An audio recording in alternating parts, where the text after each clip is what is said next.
Hello everyone! Today we will continue our retro unboxings, and this time we will unbox a Game Boy Pocket. Game Boy Pocket was released 6 years after the original Game Boy in 1996. Here you can see both of them boxed, and remember we have a video unboxing of the original Game Boy and you can find the link in the description. The Game Boy Pocket was the first major revision of the original Game Boy and featured quite a number of improvements versus the previous model. The first one was that it utilized two AAA batteries instead of four AA batteries of its predecessor. Also, it was 45% lighter with a bigger and improved screen. Let's just go ahead and take it out of the protector. As you can see, this box is quite smaller than the bundle box of the original Game Boy, and also it does not include any game packs inside. This especially is one of the later models as it includes a battery indicator light which was not present when Game Boy Pocket first came out. The two AAA batteries provide almost 10 hours of continuous gameplay. Here you can see the back of the box. As mentioned, it includes only the actual console, a set of batteries and the manuals. No game packs included in this one. Let's remove the contents of the package to see the actual console and the paperwork it came with. The first you're gonna notice is that there is no foam tray inside, just a carton box that includes the manuals and console. They both came inside plastic bags for protection. I'm gonna put that back and then remove them from the plastic bags to have a look. The first thing you are going to notice is that it has a registration card with a lot of questions about yourself, where you purchased this device and others. Of course, this being the UK version has a PO box address at Bristol.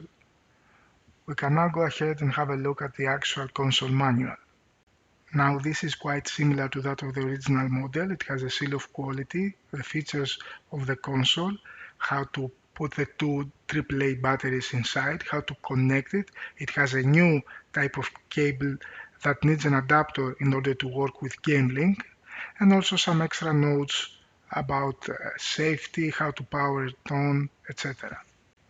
The next one is the consumer information and precautions booklet that you have to unfold to read important health and safety information regarding your console, how to use and dispose of the batteries, how to keep and store your console or your game packs and all this information, which is quite useful.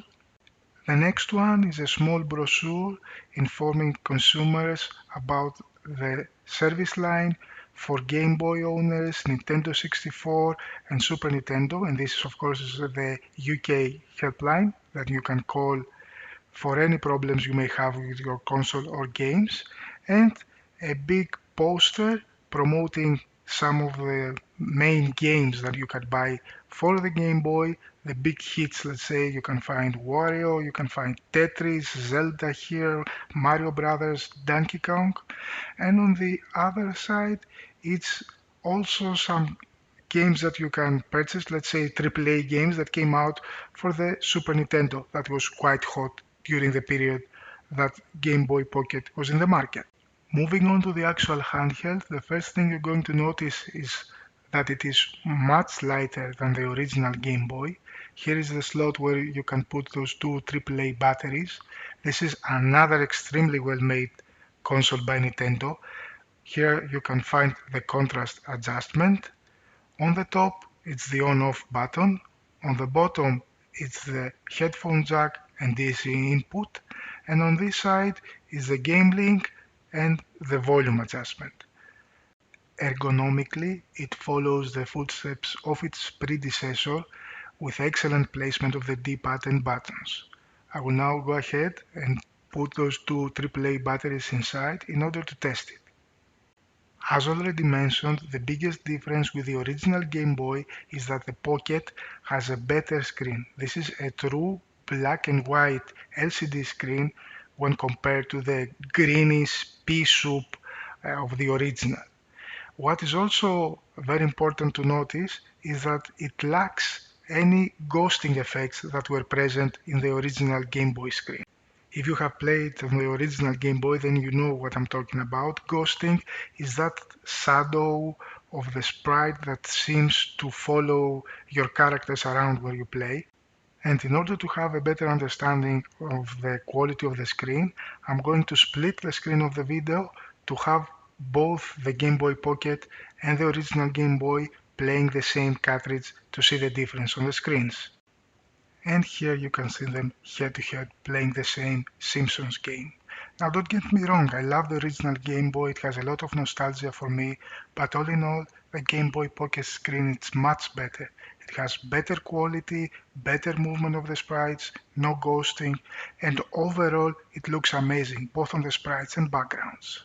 So that was all everyone, thank you for watching, and if you enjoyed the video, please subscribe and thumb up.